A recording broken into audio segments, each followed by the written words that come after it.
కృష్ణా జిల్లా గుడివాడలో టీడీపీ సానుభూతి పరుడు దుగ్గిరాల ప్రభాకర్ కిడ్నాప్ అంశం తీవ్ర కలకలం రేపింది. బుధవారం బైక్ పై మచిలీపట్నం వెళ్తుండగా గుర్తు తెలియని వ్యక్తులు ప్రభాకర్ కిడ్నాప్ చేశారు. అయితే సాయంత్రం వరకు నిర్బంధించి బెదిరించిన దుండగులు రాత్రి వదిలేశారు. దుండగులు వదిలేయడంతో ప్రభాకర్ గుడివాడ ప్రభుత్వ ఏరియా ఆసుపత్రిలో చేరారు. దుండగులు తనను కొట్టినట్టు తెలిపారు. కాగా లిక్కర్ గోడౌన్ వ్యవహారంలో మాజీ మంత్రి కొడాలి నానిపై ప్రభాకర్ పోలీసులకు ఫిర్యాదు చేశారు. అయితే ఇది కొడాలి నాని అనుచరుల పనేనని ప్రభాకర్ కుటుంబ సభ్యులు అనుమానాన్ని వ్యక్తం చేస్తున్నారు. కుటుంబ సభ్యుల ఫిర్యాదు మేరకు కేసు నమోదు చేసుకున్న పోలీసులు దర్యాప్తును చేపట్టారు.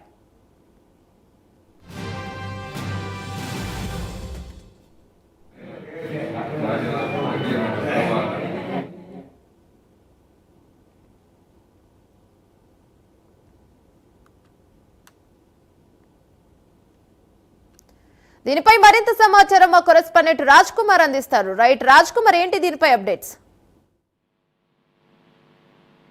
కృష్ణా జిల్లా గుడివాడ నియోజకవర్గంలో టీడీపీ నేత దుగ్గిరాల ప్రభాకర్ కిడ్నాప్ విషయం ఒక్కసారిగా కూడా స్థానికులందరినీ కూడా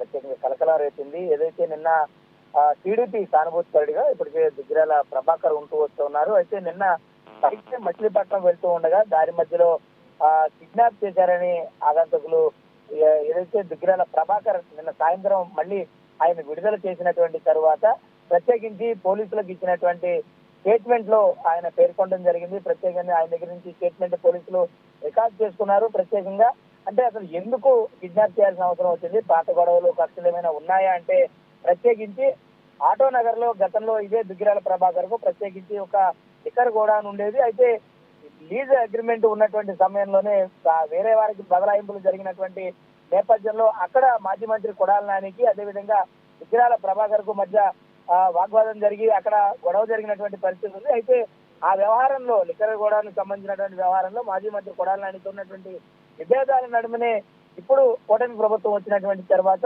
దుగ్గిరాల ప్రభాకర్ పోలీసులను ఆశ్రయించినటువంటి నేపథ్యంలో మరి ఈ కేసుకు వెళ్ళినటువంటి క్రమంలోనే కొడాలి నాని అనుచరులు ఆయన కొడాలి నాని ఆదేశాల మేరకు ఇదంతా కూడా అనే దానికి మరి ఆయన కుటుంబ సభ్యులు కావచ్చు, ఆయన సన్నిహితులు కావచ్చు కొంత అనుమానం వ్యక్తం చేస్తున్నట్లుగా కూడా తెలుస్తుంది. మరి ఏదైతే ఇటు పోలీసులు కూడా దీనిపైన కేసు దర్యాప్తు చేస్తా ఉన్నారు. ప్రత్యేకించి స్టేట్మెంట్ ఆధారంగా దర్యాప్తు ముమ్మరం చేసినట్లు కూడా తెలుస్తుంది. మరి ఇప్పటికే కొడాలి నాని ఆరోగ్య పరిస్థితిలో సరిగా బాగోలేదని ఆయన కొన్ని రోజుల నుంచి కూడా చెప్పుకొచ్చినటువంటి నేపథ్యంలో తాజాగా కోటి సంతకాల సేకరణకు సంబంధించి కొడాలి నాని త్వరలో నేను రాజకీయాల్లో యాక్టివ్ గా పాల్గొంటాను అనేటువంటి నేపథ్యంలోనే ఇప్పుడు మరి ఈ కేసు వచ్చింది. కాబట్టి మరి కొడాలి నాని కన్సర్న్లోనే ఇది జరిగిందా లేదంటే ఆయన అనుచరులు ఎవరైనా చేశారా, అసలు ఈ కేసుకి వారికి ఏమైనా సంబంధం ఉందా, ఇలాంటి అంశాల మీద ప్రత్యేకించి ఇప్పుడు సంచలనంగా మారింది. గుడివాడ అంతా కూడా ఇది ఒక హాట్ టాపిక్ గా ఉంది.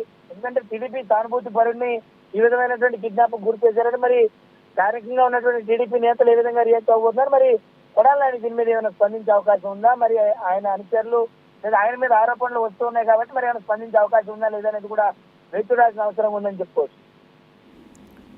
రైట్ రాజ్ కుమార్, దీనిపై ఒకవేళ అధిష్టానం గనక అధికారులు గనక ఎలాంటి చర్యలు తీసుకునే అవకాశం ఉంది? ఎందుకంటే వరుసగా వైసీపీ నాయకుల అరెస్టులు జరిగాయి కాబట్టి దీన్ని గట్టిగా తీసుకునే అవకాశం ఉందని చెప్పుకోవచ్చా?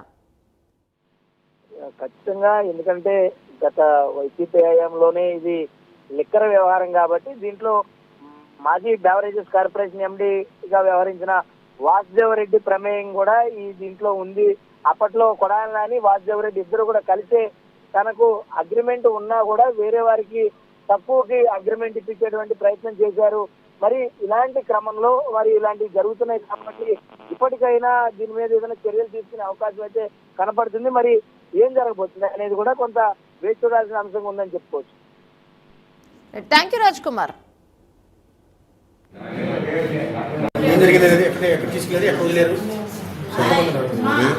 8 గంటలకు ఇంట్లోంచి బయలుదేరి బందరు వెళ్తా ఉండగా ఇక్కడ నా రోడ్లో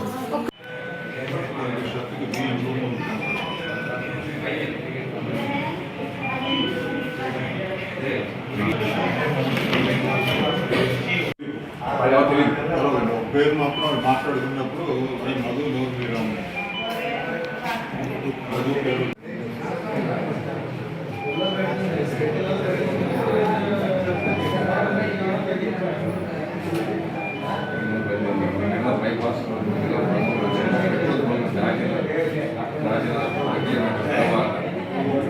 ఏం జరిగింది